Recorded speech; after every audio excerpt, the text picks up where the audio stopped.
चलिए, आज एक ऐसी अविश्वसनीय कहानी की गहराई में उतरते हैं जो दरअसल हम सबकी कहानी है। जी हाँ, ये मानव जीवन की शुरुआत की कहानी है।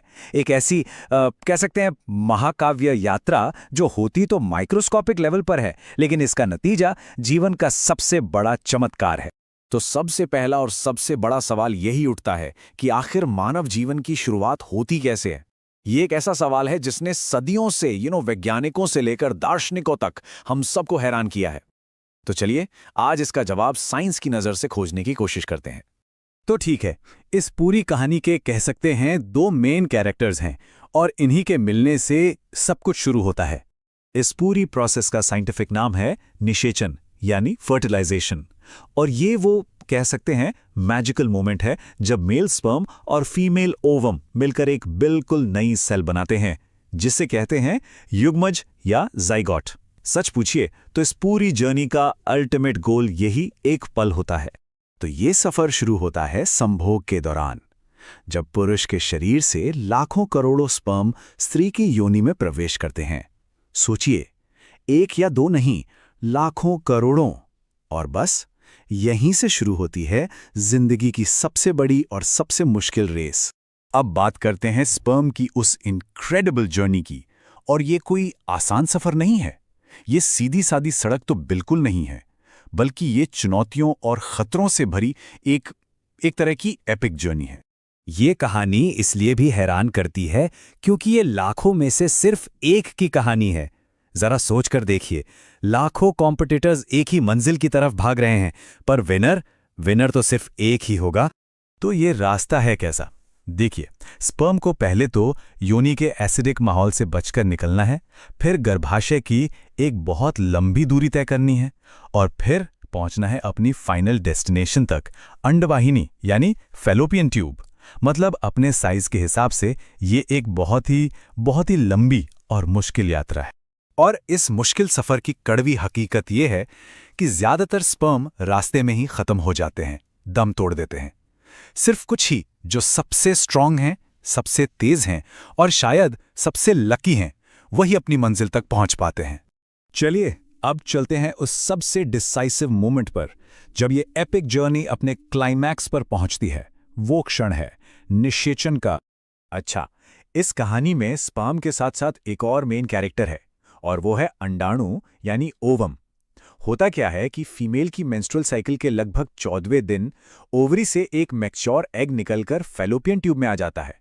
और वो वहां सिर्फ इंतजार नहीं कर रहा, बल्कि एक तरह से स्पर्म को अपनी तरफ अट्रैक्ट भी कर रहा होता है। और फिर आता है वो मैजिकल मोमेंट, जो चंद सौ स्पर्म अंडाणु तक पहुंच भी जाते हैं।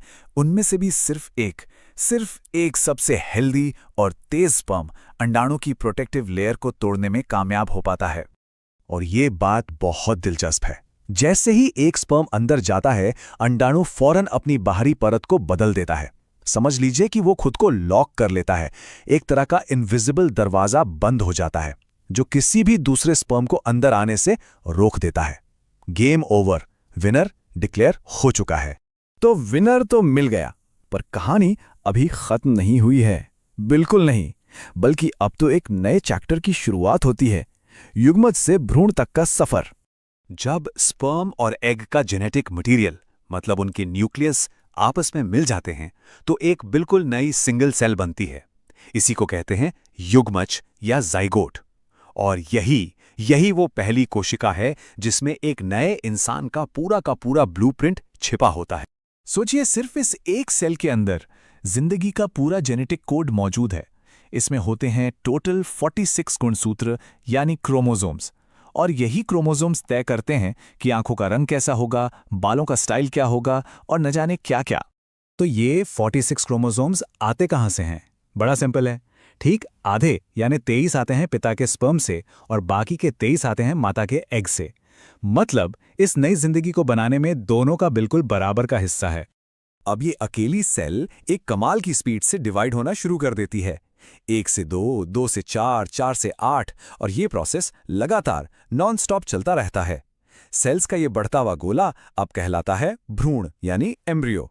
अब हम इस शुरुआती सफर के आखिरी पड़ाव पर हैं, वो स्टेज जहां ये नन्ही सी जान अपने डेवलपमेंट के लिए एक सुरक्षित घर ढूंढती है। फर्टिलाइजेशन के लगभग 6-7 दिन बाद ये एम्ब्रियो अपनी जर्नी पूरी करके गर्भाशय में पहुंचता है और वहां गर्भाशय की मोटी पोषक दीवार से जाकर चिपक जाता है। इस बेहद जरूरी प्रोसेस को कहते हैं आरोपण या इम्प्लांटेशन। और जैसे ही ये अटैचमेंट सक्सेसफुल होता है, वहीं से प्रेगनेंसी की ऑफिशियल शुरुआत मानी जाती है। तो चलिए एक बार फटाफट इस पूरे सफर को रीकैप करते हैं। सबसे पहले स्पर्म और ओवम मिले, जिससे हुआ फर्टिलाइजेशन। इससे बना जाइगोट यानी पहली सेल, वो डिवाइड होकर बना एम्ब्रियो, और आखिर में एम्ब्रियो यूट्रस में इम्प्लांट हो गया और प्रेगनेंसी शुरू हुई। क्या कमाल का सिस्टम है नेचर का। तो इस पूरी कहानी का मतलब क्या है? बस इतना सा कि हर एक इंसान की जिंदगी की शुरुआत सिर्फ एक सेल से होती है, सिर्फ एक कोशिका से एक पूरे इंसान तक का सफर। जरा रुक कर सोचिए, ये यात्रा सच में कितनी अद्भुत